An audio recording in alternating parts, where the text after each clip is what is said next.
কোনো রকম মশলা ছাড়াই এইরকম সুন্দর মজাদার নিম সিমের ভাজাটা আমি কিভাবে বানিয়েছিলাম চলুন বন্ধুরা একবার দেখে নেন। হ্যালো বন্ধুরা, welcome back to my YouTube channel. আজ আমি আপনাদের করে দেখাবো শিম ভাজা। তো এই সিমটার কোয়ালিটিটা দেখুন বন্ধুরা, অন্যরকম, লম্বা লম্বা, আর এই দানা বোঝায়। একে পুঁটি শিমও বলে, পাকালের শিমও বলে। লম্বা যেহেতু পাকাল মাছের মতো দেখতে, তাই পুঁটি শিম বলে। তো প্রথমেই এই শিমটাকে আমি ছাড়িয়ে কেটে নেব। তো শিমটা কীভাবে ছাড়াবো আমি একটা ছাড়িয়ে আপনাদের দেখিয়ে দিচ্ছি। ভিডিওটা না টেনে বন্ধুরা দেখতে থাকুন, ভালো লাগবে। এই যে সিমটাকে ঠিক এইভাবে দুটো দিকে প্রথমে শির তুলে নেব, তারপরে একটু ফাটিয়ে দেখে নেব যে সিমটার মধ্যে পোকা টোকা আছে কিনা। এই দেখুন, আর দানা বোঝায় সিমটার। এবার সিমটাকে আমি ঠিক এইভাবে টুকরো টুকরো করে কেটে নেব, এইরকম ছোট ছোট করে টুকরো করে কেটে নেব। এই যে ঠিক এই রকম টুকরো টুকরো করে কেটে নেব। সবগুলো কেটে নিয়ে ফিরে আসছি। ও হ্যাঁ, সঙ্গে অবশ্যই দেব আমি শুকনো লঙ্কা আর থেতো করা রসুন, আর দেব এই যে অল্প একটু নিম পাতা নিয়েছি, এই নিম পাতা দিয়ে ভাজবো। সঙ্গে একটু বেশি পরিমাণে পেঁয়াজ নিয়েছি। তো বন্ধুরা ভিডিওটা নাটকে দেখে থাকুন, না ততক্ষণ আমি সিমটাকে কেটে ধুয়ে পরিষ্কার করে নিয়ে আসি। এই যে বন্ধুরা চলে এসেছি সিম কেটে ধুয়ে নিয়ে, আর সিমের মধ্যে কতটা পরিমাণ বীজ বেরিয়েছে দেখুন, এই দেখুন। আর এই ভাজাতে এই বীজগুলোই বেশি খেতে ভালো লাগবে। চলুন তাহলে এবার ওভেনে যাওয়া যাক। ওভেনে আমি আগে থেকে বসিয়ে দিয়েছি কড়াই, আর দিয়ে দিয়েছি ওর মধ্যে জল। এখন দিয়ে দেবো পরিমাণ মতো একটু নুন। জল হালকা গরম হয়ে এসছে দেখুন। এখন দিয়ে দেবো এর মধ্যে কেটে রাখা শিম। এটাকে আমি ঢাকা দিয়ে 50% মতো সেদ্ধ করে নেব। প্রায় সময় লাগবে 5 থেকে 6 মিনিট।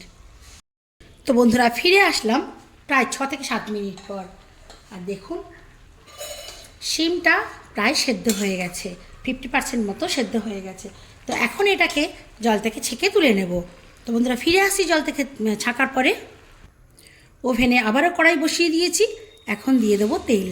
শিমটা ভাজার জন্য যতটা পরিমাণ তেল লাগে ঠিক ততটা পরিমাণই তেল লাগবে।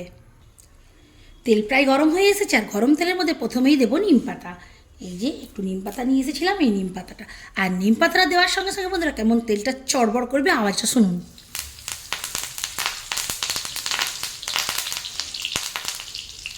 দেখলেন চড়বড় করে নিল। আর এখন দেব দুটো শুকনো লঙ্কা, এটাকেও আমি একটু ভেঙে ভেঙে দিয়ে দেবো।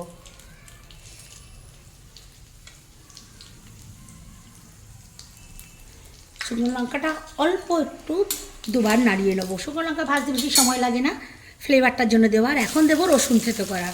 যে রসুনটা নিয়েছিলাম সবটা দিয়ে দিয়েছি। তো রসুনটাকেও একটু ভেজে নেব। এখন দেব পেঁয়াজ, বেশ খানিকটা পেঁয়াজ। পেঁয়াজটাই বেশি লাগবে, রসুন পেঁয়াজ দিয়ে ভাজা খেতে বেশি টেস্ট হয়। এখন পেঁয়াজটাকে রসুনের সঙ্গে এই নিম পাতার সঙ্গে খুব ভালো মতো করে ভেজে নেব। যখন এরকম 50%-এর মতো ভাজা হয়ে যাবে তখন দিয়ে দেবো এর মধ্যে একটু নুন। কারণ নুনটা আমি শিম সেদ্ধর জন্যই দিয়েছিলাম, আর এখানে তো পেঁয়াজ রসুন অ্যাড করেছি, তার উপর শিমটা ড্রেন করে নিয়েছি, তো নুনের পরিমাণটা একটু অবশ্যই কমবে, তাই আমি একটু নুনটা দিয়ে দিলাম। এবারে নাড়িয়ে ছাড়িয়ে প্রায় 80%-এর মতো ভাজা করে নেব। এখন দেখলেই বুঝতে পারবেন যে পেঁয়াজটা 80%-এর মতো ভাজা হয়ে গেছে। এখন এর মধ্যে আমি দিয়ে দেব সেদ্ধ করে রাখা শিম।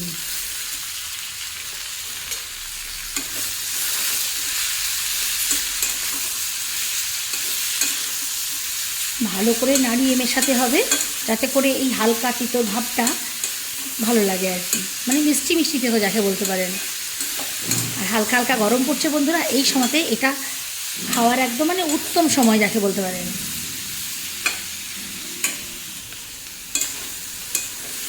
একদম শুকনো শুকনো করে ভেজে নিতে হবে, ভাজা ব্যাপারটাই মানে একদম ড্রাই ড্রাই হয়ে যাবে।